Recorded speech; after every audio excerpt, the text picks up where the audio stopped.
For a long time, Naours was explained in the simplest possible way. It was described as a shelter, a place where villagers hid when war reached the region, a temporary refuge beneath the ground. That explanation sounds reasonable. It feels logical, and for decades, it went largely unquestioned. But when researchers began examining the underground space in detail, that simple story started to fall apart. Naours is vast. Its tunnels stretch for kilometers beneath the surface. The layout is not random. It follows clear routes and repeated patterns.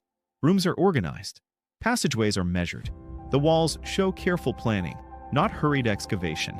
This immediately raises an important question. If Naours was only meant to be used during moments of danger, why was it built with such precision? Temporary shelters do not require this level of structure. They are usually chaotic. They grow organically. They respond to emergencies. Naours does none of that. Instead, it suggests foresight. It suggests long-term thinking. It suggests that whoever designed this space expected people to remain underground for extended periods of time. This challenges the traditional explanation entirely. Naours does not look like a reaction to crisis. It looks like preparation. Consider the features found within. There are not just empty rooms, but specialized chambers. 3 chapels are carved into the chalk, complete with altars and religious symbols. Why build places of worship if you only plan to stay for a few days? Furthermore, there are bakeries with ovens and chimneys ingeniously vented to the surface, designed to disperse smoke to avoid detection. There are stables for livestock, wells for fresh water, and public squares where people could gather. This is not a bunker. It is a subterranean town. It was designed for living, not just for hiding. The sheer scale of the project is staggering. It is estimated that the network could house up to 3,000 people, along with their animals and provisions.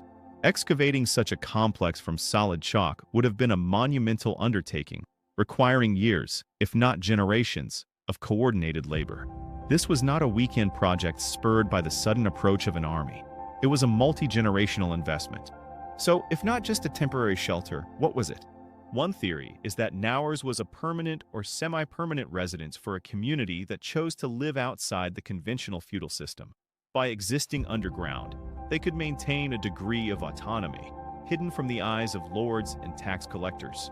The region of Picardy was a crossroads of conflict for centuries, from the Viking raids to the 100 Years' War and the wars of religion. An underground city would have offered a unique form of security that no surface-level castle could provide.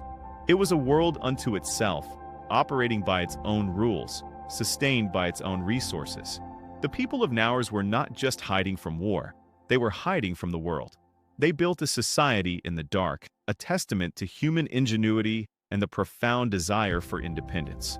The simple story of a shelter gives way to a much more complex and fascinating reality. A lost community that made its home in the heart of the earth. The mystery is not just that they hid, but that they stayed. Once researchers moved beyond the surface explanation of Naours, their attention turned to its structure. This was where the idea of a simple shelter completely collapsed. Naours is not a single underground chamber. It is a network. Tunnels branch out in deliberate directions. Intersections appear at logical intervals. Rooms repeat in size and shape, suggesting standardized planning rather than improvisation. This kind of consistency does not happen by accident. Some chambers were clearly designed for storage, others for rest.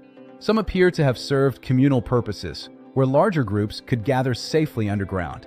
Even more striking is the ventilation system. Air shafts were carved carefully through layers of chalk, allowing fresh air to circulate deep into the complex. Without this, long-term habitation would have been impossible.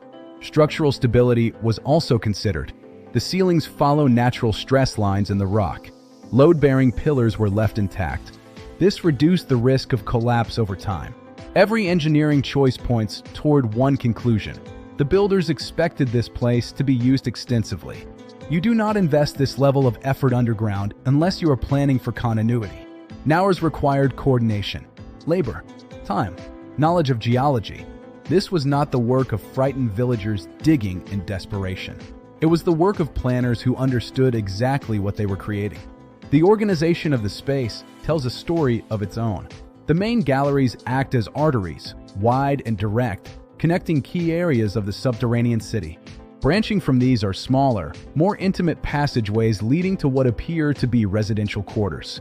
The consistency in the dimensions of these smaller rooms suggests a society that valued order and perhaps a degree of egalitarianism. Each family or small group was allocated a similar footprint in this underground world.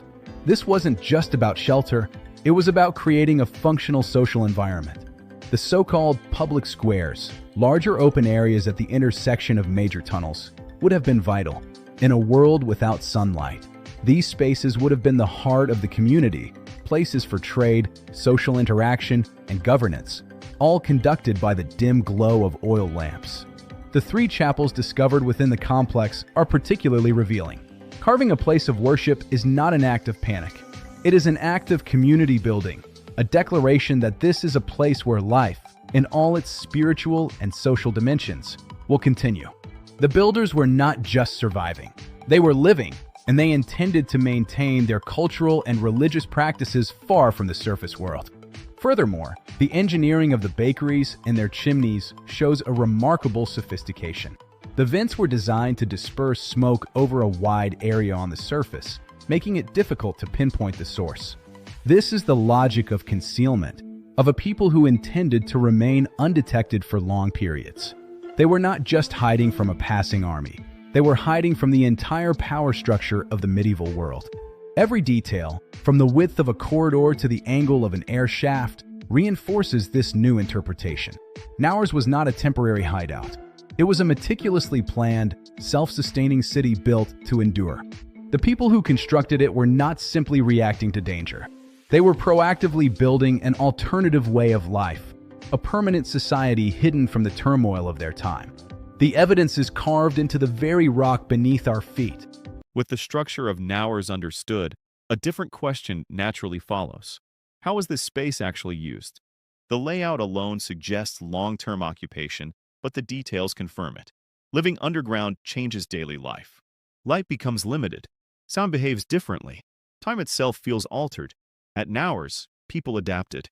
Sleeping areas were separated from storage spaces. Paths were kept clear. Communal areas allowed groups to gather without crowding. This kind of organization only works when people expect to remain in one place. Families did not simply wait underground. They lived. Food was stored carefully. Water access was managed. Daily routines continued beneath the surface. Children grew familiar with these corridors. Elders relied on the stability of the space. This environment required trust. Trust that the air would remain breathable. Trust that the ceilings would hold. Trust that the space was designed to last. Naours provided that trust. It was not built for panic. It was built for endurance. The underground city allowed life to continue without chaos or collapse. And that is perhaps its most telling feature. People do not live this way unless the space was designed with them in mind. The psychological shift required to call this place home would have been profound. On the surface, life is governed by the sun and seasons. Underground, these rhythms disappear. Time becomes a matter of routine and ritual, marked not by dawn and dusk, but by the lighting and extinguishing of lamps. Oil and fuel for light would have been among the most precious resources, their use carefully rationed. The main, illuminated galleries would have been hubs of activity, while vast sections of the network remained in perpetual darkness, territories of silence and mystery. This constant twilight would have reshaped the community's social fabric. With visual cues diminished, hearing would become more acute. The unique acoustics of the chalk tunnels, where a whisper might travel down a corridor or a footstep could echo from an unseen chamber, would demand a new kind of social awareness. Privacy would be a rare commodity, replaced by a deep, communal interdependence. To function, the society at Naours must have been highly organized. Rules would have been needed for everything. For managing the wells to ensure water wasn't wasted, for rationing food from the communal stores, for disposing of waste to maintain hygiene, and for observing silence to avoid detection from the world above. These are not the behaviors of a frantic, temporary population. They are the hallmarks of a settled and disciplined society. The presence of stables for livestock and bakeries for producing food moves beyond mere survival. It points to a functioning economy. People were not just consuming stored rations, they were actively producing what they needed to live. This suggests a degree of normalcy and permanence that fundamentally contradicts the idea of a short-term refuge. The builders of Naours did not create a bunker for people to hide in. They engineered a new world, a self-sufficient ecosystem where a community could thrive, hidden from the dangers and obligations of the surface. The city was a vessel for a way of life. By this point, Naours can no longer be understood in isolation. Its structure shows planning. Its organization supports long-term life. Its design reflects intention, not desperation. And this leads to a final question. Why build something like this at all? Naours was not the only underground city. Across Europe and beyond, similar spaces exist. Some smaller, some larger, all carefully constructed.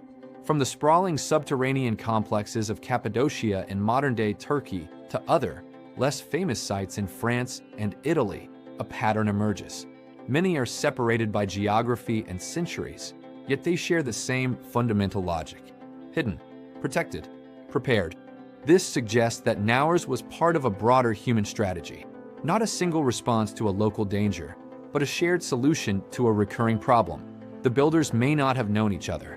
They may not have communicated directly, but faced with similar pressures, they independently reached the same remarkable conclusion: that true survival sometimes required going underground. This does not mean they were predicting a single apocalyptic event. It means they understood instability as a constant condition of life on the surface. The medieval world was a landscape of perpetual uncertainty. War was frequent, but so were other threats. Feudal lords could be oppressive, religious persecution could sweep through a region, and pandemics could render surface communities uninhabitable. The climate itself was not always stable. Underground cities offered a form of continuity that surface-level fortifications could not. A castle can be besieged and broken. A town can be burned. But a city hidden within the earth, with concealed entrances and its own sources of water and air, could simply wait for the storm to pass. It was the ultimate defensive strategy, not to fight, but to outlast. It was a way to decouple a community from the chaotic cycles of power and violence playing out above. Naours represents this idea in its most complete form. It is a testament to a different kind of power, not the power of armies, but the power of resilience. The investment of labor, time, and generational knowledge was not driven by fear or a desire for secrecy alone. It was an act of profound foresight, an assertion of autonomy. It was a declaration that this community would endure on its own terms, governed by its own rules, in a world of its own making.